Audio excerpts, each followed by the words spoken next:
योगेन चित्तस्य पदेन वाचं मलं शरीरस्य भेदकेन योपाकरोत्तं प्रवरं मुनीनां पतञ्जलिं प्राञ्जलिरानतोऽस्मि पतञ्जलिं प्राञ्जलिरानतोऽस्मि। महर्षि पतंजलि, जिन्होंने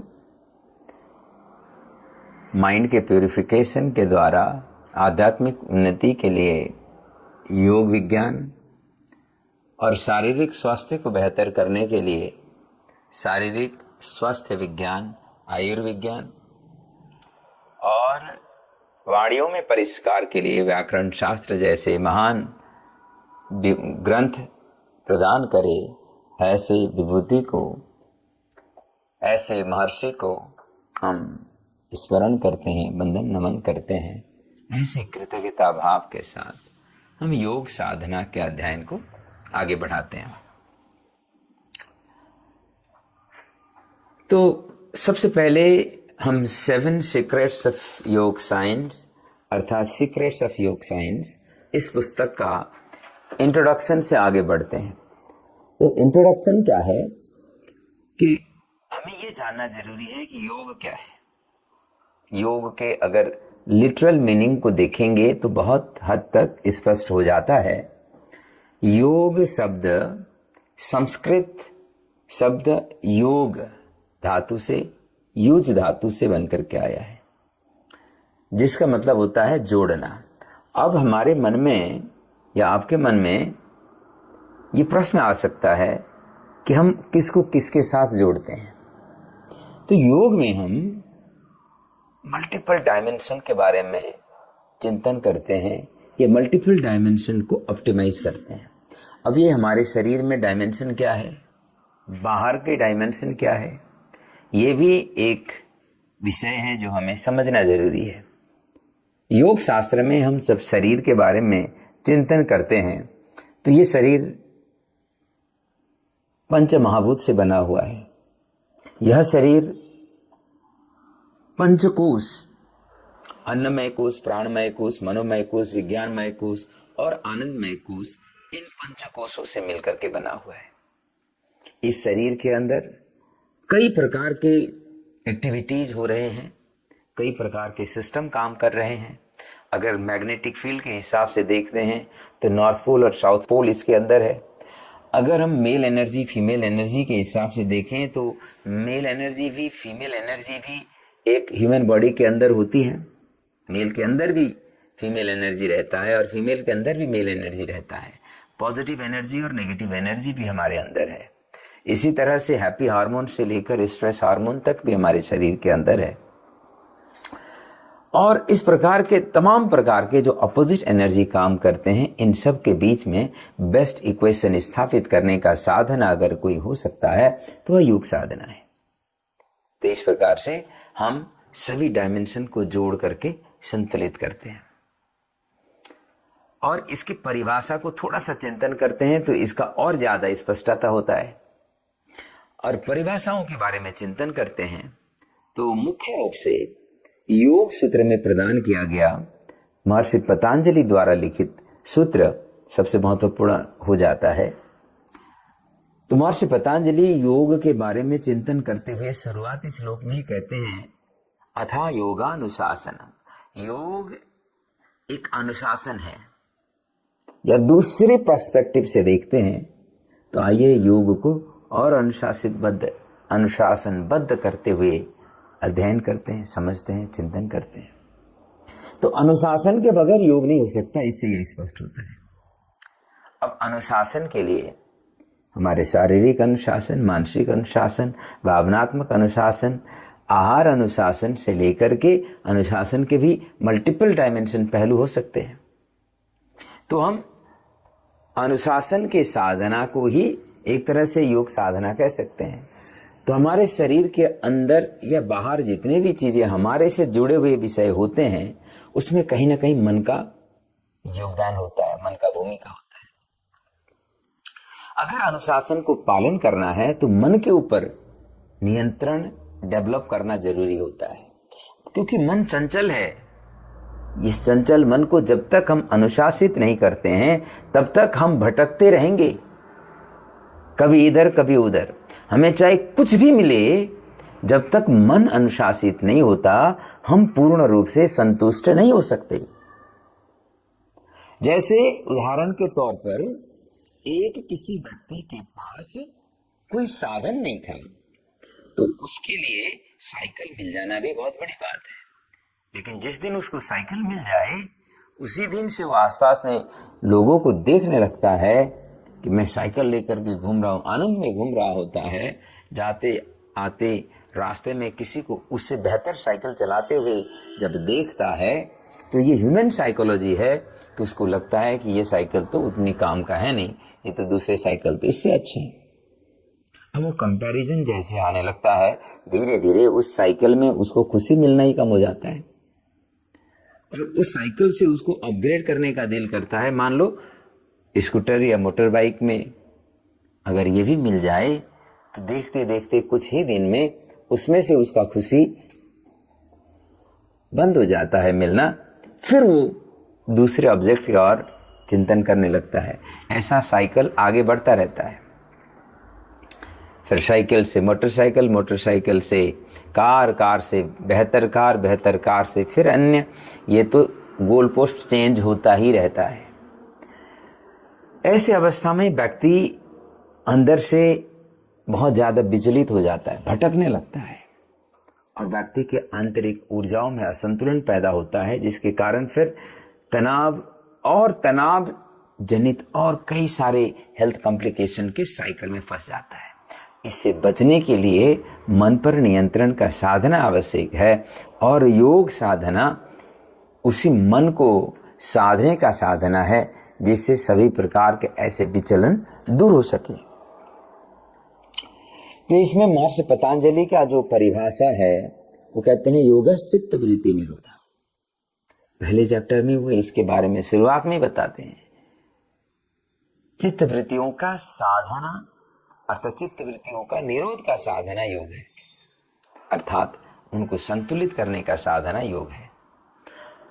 अगर ये चित्त वृत्ति निरोध हो जाए तो व्यक्ति तदा दृष्टु स्वरूप अवस्थानम हमेशा अनंत अखंड अविरल आनंद के साइकिल में पहुंचेगा। अगर बाई चांस ये न हो जाए, चित्त वृत्ति का निरोध न हो जाए तो मन में विचलन पैदा होता है और उस विचलन के कारण से फिर व्यक्ति उतार चढ़ाव के उलझन में फंस जाता है।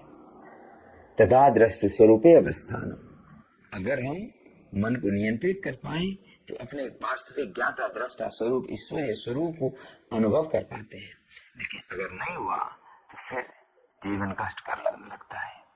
इस प्रकार से योग चित्त की वृत्तियों का निरोध का साधना है। भागवत गीता को योग शास्त्र ही माना जाता है। कई लोग इसको एक तरह से धार्मिक ग्रंथ के रूप में देखते हैं, लेकिन रियलिटी में भागवत गीता योग का ही शास्त्र है। योग के शास्त्र में अर्थात भागवत गीता के अंदर हर एक चैप्टर में योग के संबंधित विषय को फोकस किया गया। और भगवत गीता के दूसरे अध्याय में कुछ परिभाषाएं हैं। वो कहते हैं समत्वम योग उच्यते। चाहे जीवन में कैसे भी उतार चढ़ाव आ जाए, अप्स एंड डाउन आ जाए, लेकिन समत्व का साधना हो जाए तो योग अवस्था होता है। और इसी के तरह दूसरा, जब व्यक्ति चाहे कोई भी काम करे परफेक्शन के साथ करने लगे तो व्यक्ति एक तरह से योगस्थ हो जाता है। योग के इस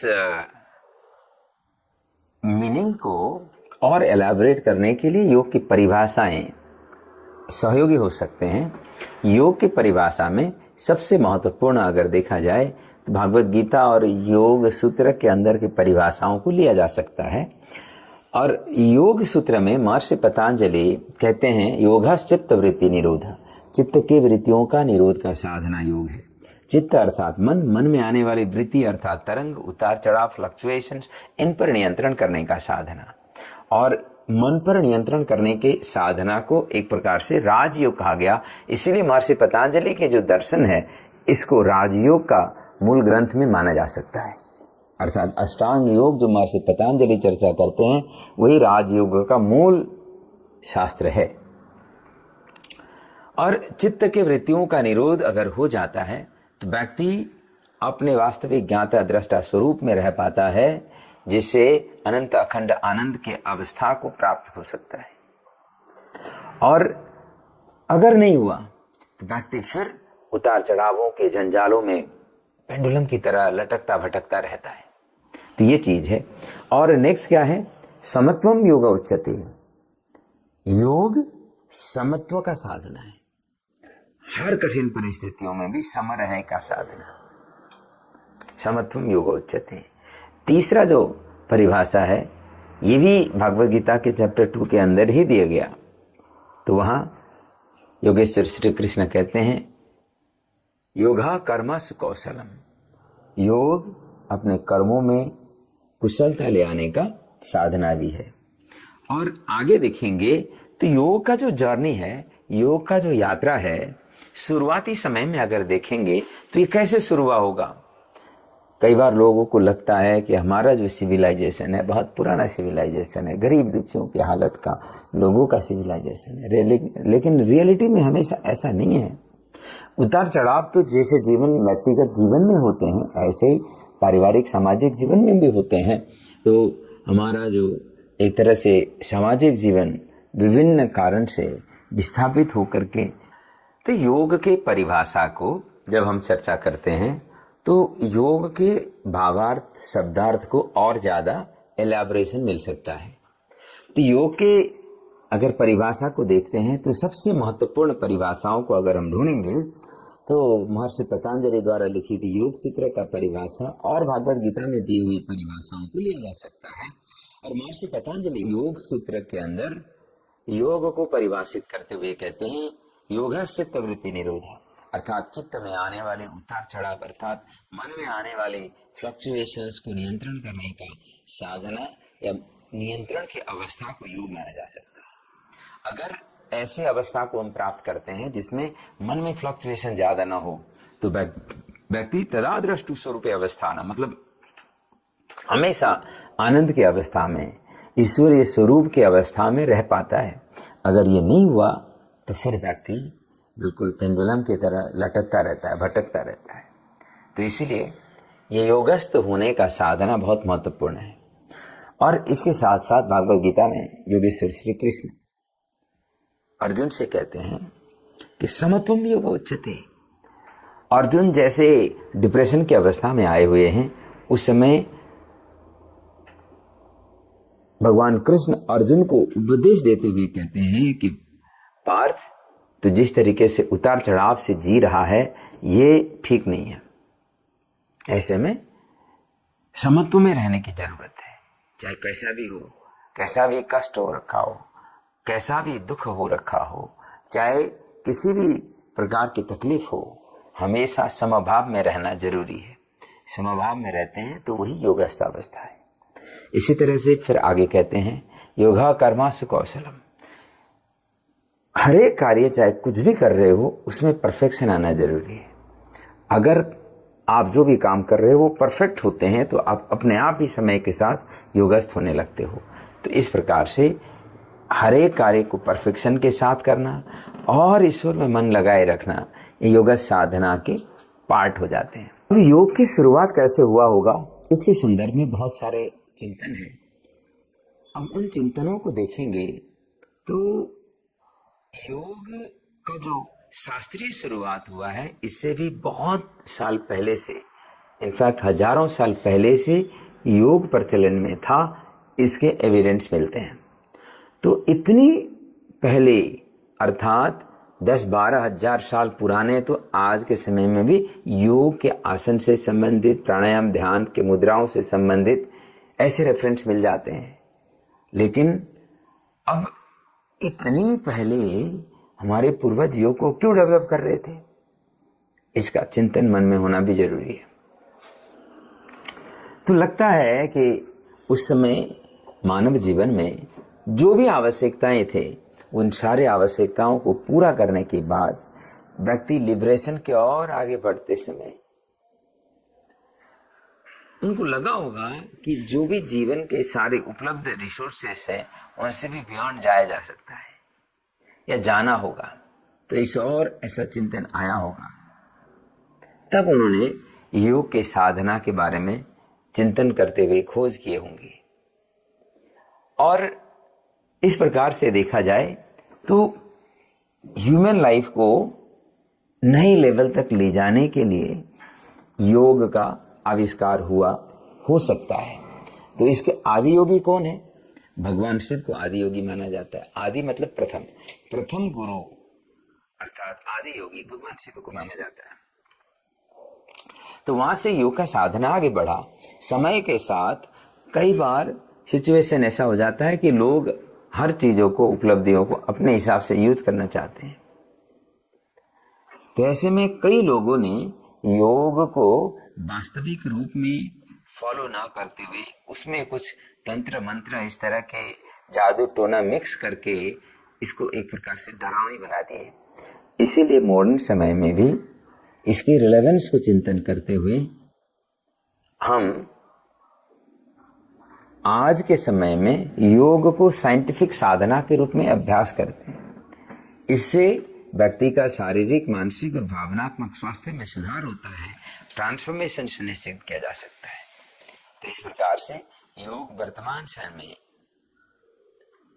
व्यक्ति के जीवन को दिव्य बनाने का साधन है, पवित्र बनाने का साधन है।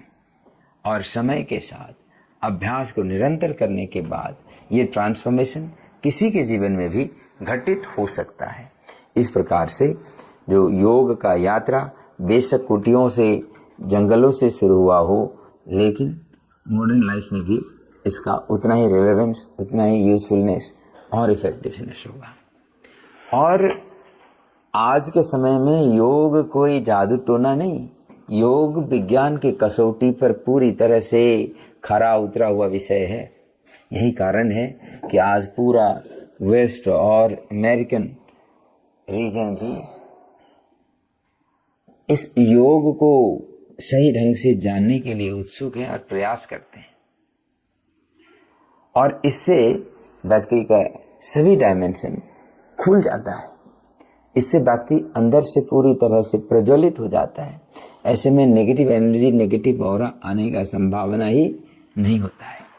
तो इस प्रकार से व्यक्ति के जीवन को ट्रांसफॉर्म करने का सामर्थ्य रखने वाला साधना को हम योग साधना कहते हैं। अब इसके कुछ टाइप्स है जिसको हमें जानना जरूरी होगा। तो योग के टाइप्स है, जैसे एक है भक्ति योगा। भक्ति के साधना के माध्यम से शरीर के अंदर के सभी प्रकार के विकार को दूर करते हुए ट्रांसफॉर्मेशन सुनिश्चित करना, तो भक्ति योग साधना है। इसी तरह से कर्म योग, राजयोग, ज्ञान योग जैसे अलग अलग साधना पद्धतियों का चर्चा होते हैं। और भक्ति योग का जो साधक होता है ऐसे उतना आसान भी नहीं होता। भक्ति योग का साधना करते हैं तो व्यक्ति को अपने जीवन में जितने भी कठिनाई आ जाए उन सब को ओवरकम कर पाने का एक तरह से विल पावर और डिटर्मिनेशन की जरूरत है, जिसके माध्यम से हम अपने जीवन को, अपने शारीरिक स्वास्थ्य को, मानसिक और भावनात्मक स्वास्थ्य को ट्रांसफॉर्म कर सकते हैं। और इसी तरह से भक्ति योग में अगर देखते हैं तो 9 टूल्स के बारे में चर्चा है। 9 टूल्स ऑफ भक्ति साधना, जिसको नवदा भक्ति कहा गया, जिसके अंतर्गत श्रवण, स्मरण, मनन, पाद सेवा, दास्य भाव, साख्य भाव और आत्मनिवेदन। तो इस प्रकार से 9 टूल्स के बारे में चर्चा है। इस योग साधना को पुराने जमाने में हमारे पूर्वजों ने अपने जीवन के स्तर को ऊंचे लेवल तक जाने के लिए, सामाजिक सांसारिक जीवन के बाद भी आगे तक ले जाया जा सकता है, इसको खोजने के लिए बेशक वो घर परिवार छोड़ करके जंगलों में, कुटियों में और ऐसे हिमालय में जाकर के साधना करे होंगे। लेकिन आज के समय में योग हर एक व्यक्ति का, हर एक प्रकार के जो आवश्यकता है शारीरिक, मानसिक और भावनात्मक स्वास्थ्य से संबंधित आवश्यकता, व्यक्तित्व विकास से संबंधित आवश्यकता, ओवरऑल कंसंट्रेशन और वर्किंग एफिशिएंसी को बढ़ाने से रिलेटेड आवश्यकता, इन सभी आवश्यकताओं को फुलफिल करने वाला, लगभग सभी प्रकार के रोगों से मुक्ति दिलाने वाला एक व्यावहारिक जीवन पद्धति का हिस्सा है। तो इस प्रकार से योग ऐसे हर्मिट से, ऐसे हिमालय से, जंगलों से शुरुआत बेशक हुआ होगा, लेकिन आज हर एक परिवार को, हर एक व्यक्ति को ट्रांसफॉर्म करने का ट्रांसफॉर्मेशन साधना है योग।